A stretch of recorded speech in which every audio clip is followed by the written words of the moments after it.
ঐতিহ্যবাহী কাতাইনি পূজা। এ উপলক্ষে পূজা মণ্ডপগুলোতে তৈরি করা হয়েছে দৃষ্টিনন্দন তোরণ। পূজার বিস্তারিত জানাতে জামরুলতলা পূজা মন্দির থেকে যুক্ত হচ্ছেন বিশ্বজিৎ বাপি। এবং বাপ্পি, কাত্যায়নী পূজার বিভিন্ন আয়োজনে ও আনুষ্ঠানিকতা সম্পর্কে জানাবেন বিস্তারিত।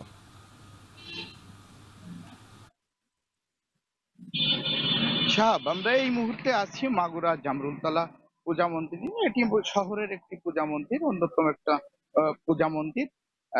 তা আপনি একটু জানিয়ে রাখি যে সারা দেশের সনাতন ধর্মাবলম্বীদের প্রধান উৎসব শারদীয় দুর্গাপূজা হলেও মাগুরার মানুষের যে প্রধান উৎসব এই কাত্যায়নী পূজাকে তারা মনে করে, এবং এই কাত্যায়নী পূজা উপলক্ষে তাদের যত আনন্দ উৎসব সব থেকে বেশি হয়।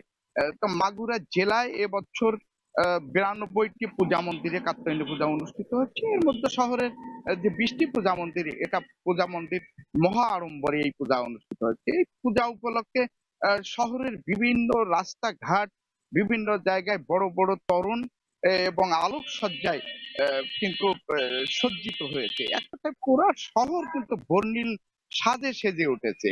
তা আজ দুপুরের পর থেকেই যে কাত্যায়নী পূজার যে আনুষ্ঠানিকতা, এই আনুষ্ঠানিকতাটা শুরু হবে। এর যে প্রস্তুতি শেষ পর্যায়ে যে প্রস্তুতিগুলো এখন কিন্তু নেওয়া হচ্ছে। তো 50 বছর আগে মাগুরার সতীশ মাঝি নাম করে একজন ব্যক্তি এই কাত্যায়নী পূজার কিন্তু শুরু করে। তারপর থেকেই এই মাগুরায় কিন্তু মহা আড়ম্বরে এই কাত্যায়নী পূজা অনুষ্ঠিত হয়।